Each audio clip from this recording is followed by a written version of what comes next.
Pesan Mosab Hasan Yosef, sang anak pendiri Hamas, untuk gereja. Shalom teman-teman semua, dimanapun kita berada saat ini, kiranya kita semua tetap berada dalam keadaan sehat, dan apapun yang merupakan aktivitas kita sepanjang hari ini, kiranya Tuhan Yesus memberkati. Dan kembali berjumpa lagi di channel kita ini, yaitu Cin. Terima kasih buat teman-teman semua dan juga para sahabat yang sudah mendukung perkembangan channel ini dengan setia, dan kiranya kita tetap menggunakannya untuk menjadi berkat bagi semua orang. Nah teman-teman, pada video kali ini saya membagikan kepada kita semua ada satu pesan dari Mosab, yang dimana dia sebagai anak pendiri Hamas yang sudah membelot ke Israel. Dia memberikan pesan yang cukup penting bagi kita, dan dia menjelaskan tentang siapa Hamas dan bagaimana kebrutalan Hamas. Dan biarlah kiranya kita sebagai umat Tuhan bisa menyerap apa yang menjadi pesan dari Mosab sebagai anak pendiri Hamas untuk kita sebagai gereja Tuhan. Videonya yang berikut ini.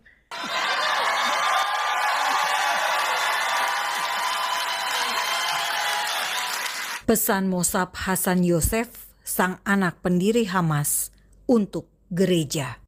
But I guess we are at war. And this is what happens during war. And I hope that we are not driven by fear. Also, I hope that we are not driven by anger.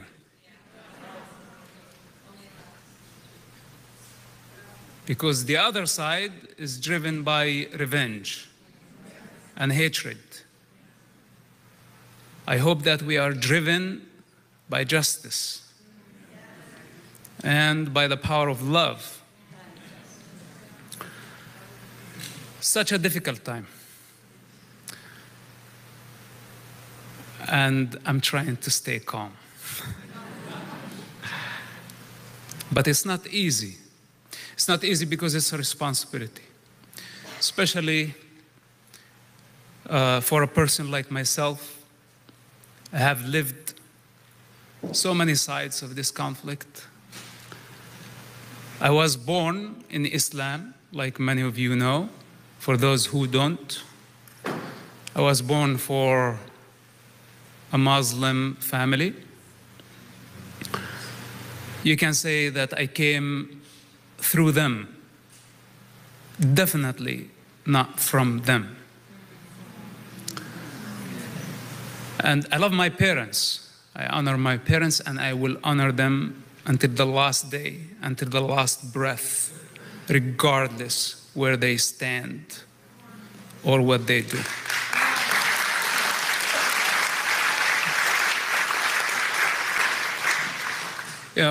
As they said, my father is one of the founders of Hamas, and he's still one of their leaders. How could I say yes to a suicide bomber going into a university, bus, market, beach, blowing himself up and killing all type of people? Muslims, Christians, Americans, Jews, Israelis, all type of people died in suicide bombing attacks. I did not see that this could be from God. Hamas is not to this side of truth. Anybody can argue, say, this is not the side of truth, but I prefer to be here. I don't want to be on the other side. And I will actually resist the other side that is lustful for territory, for power, to dominate, to kill my land. It's not your land. It's no one's land. It belongs to the divine. This is why tonight I accept to speak to a church. This is the first time actually in many years I speak to a church.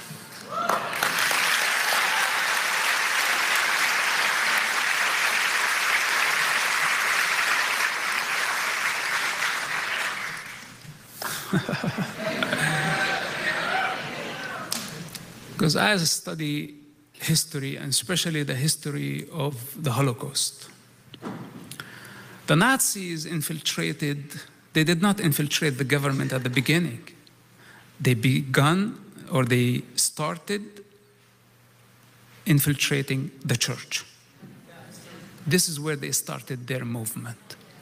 And once they took over the church, it became possible for them to do whatever they did later. This is a fact.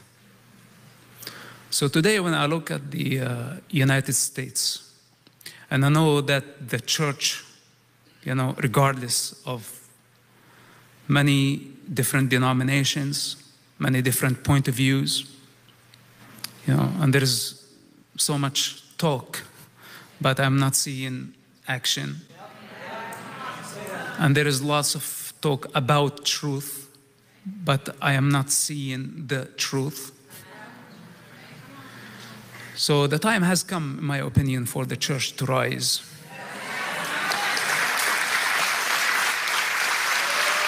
And I tell you why. Hence, the role of the church, especially in the United States, is significant at this stage of this conflict. We have a very deadly enemy. They're very dangerous. They're brutal. And they're out for destruction.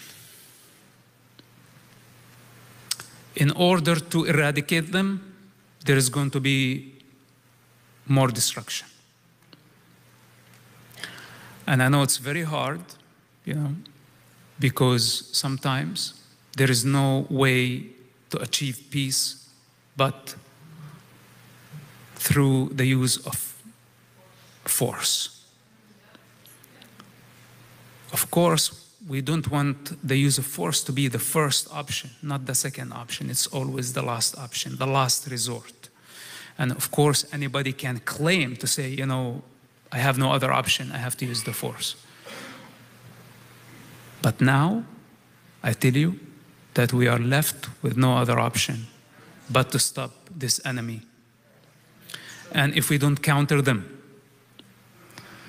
they will become more aggressive.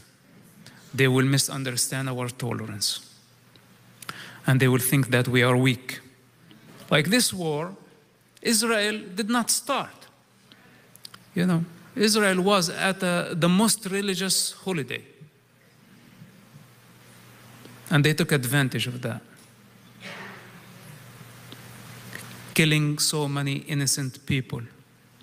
Not only Israelis, Thai workers, American citizens, people partying. Only Hamas could do that.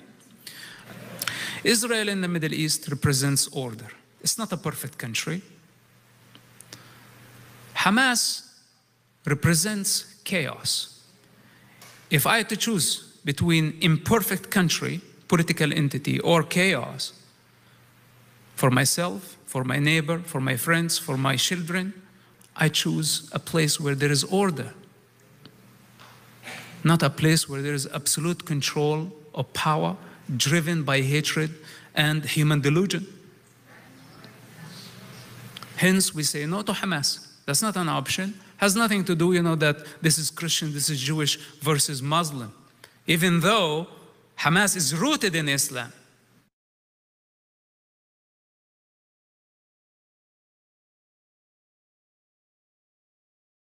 Nah, jadi itu dia videonya teman-teman ya. Kita sudah mendengarkan apa yang telah disampaikan oleh Mosab, anak pendiri Hamas, kepada kita semua, dan kiranya kita mengerti ya apa yang menjadi ideologi Hamas selama ini, apa yang ada di pikiran mereka, dan mereka berakar dari mana. Itu sudah dijelaskan oleh dia, dan dia jelaskan itu sesuai dengan apa yang pernah dia alami, dan dia juga pernah hidup di dalamnya, dan juga pernah berperan, punya peran penting di dalam kelompok tersebut.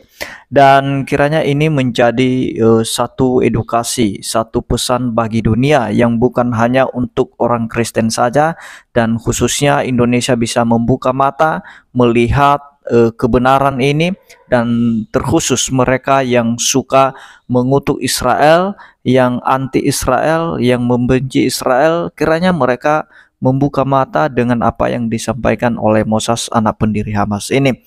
Karena kita tahu bahwa di negeri kita ini khususnya begitu luar biasa anti dengan Israel, bahkan segala produk Israel di boykot katanya. Bahkan kalau mau konsisten, pernah saya sampaikan, kalau mau konsisten untuk memboikot produk Israel, jangan pakai media sosial punya Israel, dan apapun produk mereka dalam bentuk apapun itu, makanan dan minuman maupun media maupun persenjataan, harus diboikot dan jangan dipakai kalau mau konsisten. Dan itulah sebabnya saya sering menyampaikan kepada kita bahwa mari belajar, mari kita membuka mata melihat kebenaran yang sesungguhnya. Jangan kita termakan oleh berita-berita yang tidak konsisten untuk memberitakan kebenaran yang sesungguhnya, apalagi mendengarkan mereka yang baru keluar dari Gaza, khususnya WNI ya, seperti Muhammad Hussein yang dia menceritakan tentang kejadian di jalur Gaza dan juga tentang kelompok Hamas. Dia menyampaikan di Indonesia itu sudah lain ceritanya, sudah lain beritanya, tidak sesuai dengan apa yang disampaikan oleh IDF Israel, yang dimana mereka menyampaikannya dengan penuh bukti. Kalau Muhammad Hussein dia menyampaikan dengan asumsinya sendiri, dengan sekedar ngomong, sekedar cerita, sekedar kesaksian yang memang tidak pernah dia memegang bukti dan fakta. Sekalipun dia pernah hidup di sana, tetapi bisa saja dia menyampaikan berita yang lain dari kejadian itu, yang berbeda dari kejadian itu. Nah, demikian yang saya sampaikan. Kiranya Tuhan Yesus memberkati kita semua. Shalom.